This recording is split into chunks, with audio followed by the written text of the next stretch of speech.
Happy Monday. Welcome to Monday Motivates. And, I've been getting a lot of emails and people asking, so what is it that you do? What is it that I do?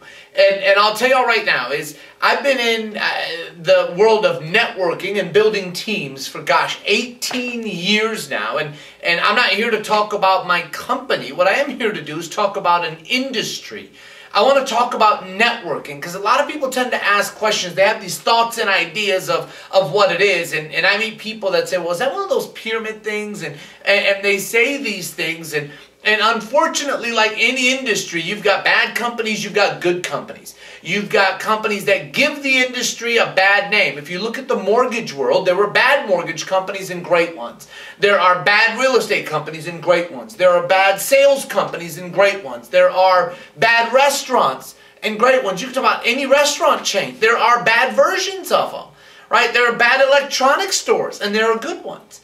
So in any industry, it's there. It just happens to be how it is. The challenge with our industry of networking, what usually ends up happening is there's no barrier of entry. It's not like you've got to go to school to be involved in networking. We have some of the best stories in the world from people that didn't even speak the language of English that have become millionaires, from people that never had a college education. And I'm not saying not to go to school. Please don't take it that way. But since we are talking about school, what I want you to realize is, I remember hearing this from my first mentor, is he said from the time of being in kindergarten all the way till 12th grade, K through 12, we have spent over 14,000 hours in school being taught to, when you're done school, to go find a big company, start at the bottom and work your way up. Now, why is it that I drew a triangle for a big company? We can talk about any company out there. You could talk about Best Buy. You could talk about Verizon. You could talk about, I guess, anything. Microsoft, Sprint, Dell Computers. You can talk about any major, Facebook. You can talk about any major company. And there's some sort of president or owner at the top of the company. After that, you've got some vice presidents and then regional managers and then district managers and then local managers and at the bottom's employees. And we've all been taught since the time that we were little, all the way to 12th grade, if not higher, to go and then even go to college and get some great education, but start at the bottom of an already filled-in company.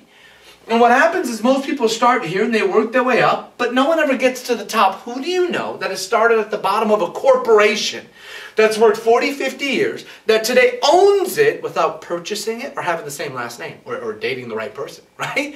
But the point is that most people get downsized, let go, laid off, restructured, fired. Then they have to start over at the bottom of a new company. And to me, that is not something I want to be a part of, because it was these people that made all the money, drive the nice cars, lived in the nice homes, took vacations when they want to. These people live paycheck to paycheck, pay last month's bills with this month's check. And so when I looked at that scenario versus if the whole goal is to be at the top, why not start there and fill in the rest?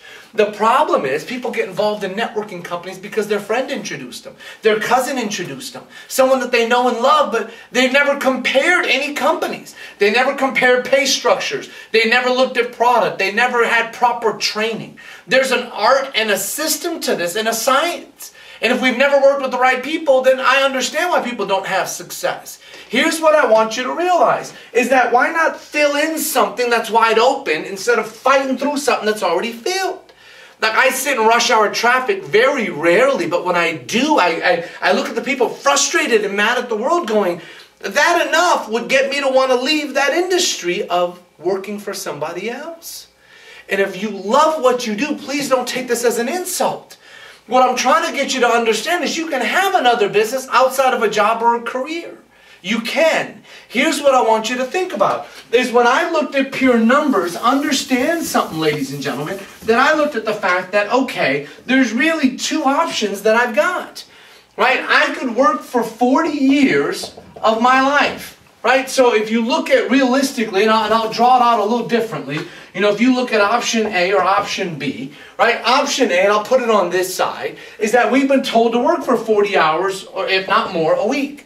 For 50 weeks a year, if not more, to get a 2-week vacation, if not less, to work for 40 years of our life, if not more, to retire at 65, which has now been changed to 69, And this right here is comfortable for most people. It's comfortable.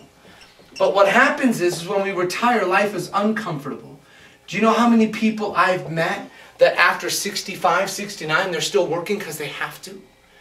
Or there's another option, option B. And this option is work for 5 to 10 years. Build a network. You put in a ton of hours, yes. But the fact is that you can vacation when you want to. You can choose the income that you want to make. And when it's time to retire, it's by your choice. But when you retire, you won't ever have to work again. Because you helped other people get what they want.